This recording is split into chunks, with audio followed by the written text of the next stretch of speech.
gun control, hunting rules, license, clothing, responsibility. In most cases, you need a license from the state to hunt legally in the USA.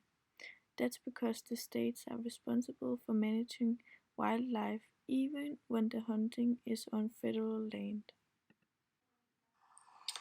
To stay safe while hunting, you should follow these tips. Wear hunter orange so that you are visible to other hunters.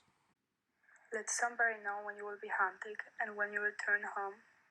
Identify your target before shooting to prevent any accidents.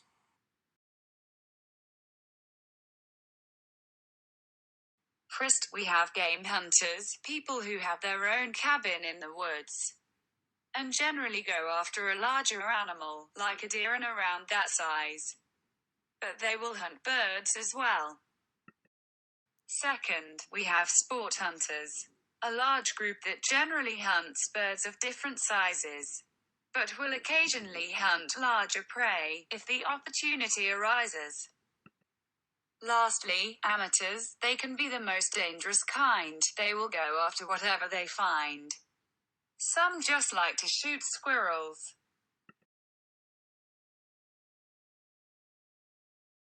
Different types of hunters wear different clothes. Sports hunters wear camo on the legs and arms and an orange vest to stay safe when they are out hunting in large groups.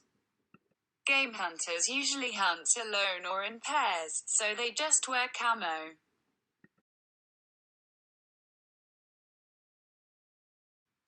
Regular hunters won't have a problem with it, since they already need a license for hunting. Most of the time, it would be complete amateur hunters, people without a license, who would go hunting anyway. Some of them might get caught shooting without a license and have their license confiscated for breaking the law. Taupo in New Zealand was home for William Stanley Gillies, who was 55 years old. William had a friend, Bernard Lee. They knew each other from school. They did electrical apprenticeship. And since then they became good mates, who have worked together for 23 years. Gillies and Lee love to hunt. They have been doing it for over 30 years.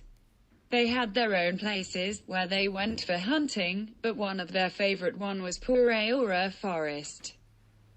They this place very well, that's why they have felt very safe there. William and Bernard had their plan that they have been using for years. Sadly, it wasn't foolproof.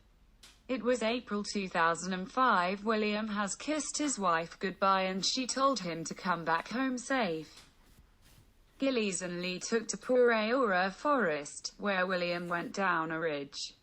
Lee stayed on the top and was waiting for his friend to shoot the animal they were hunting. Lee thought that the deer was getting closer to him, then to Gillies, and then he shot the creature he heard at the nearest bush. Lee believed it was a deer, but unfortunately he shot his mate through the head.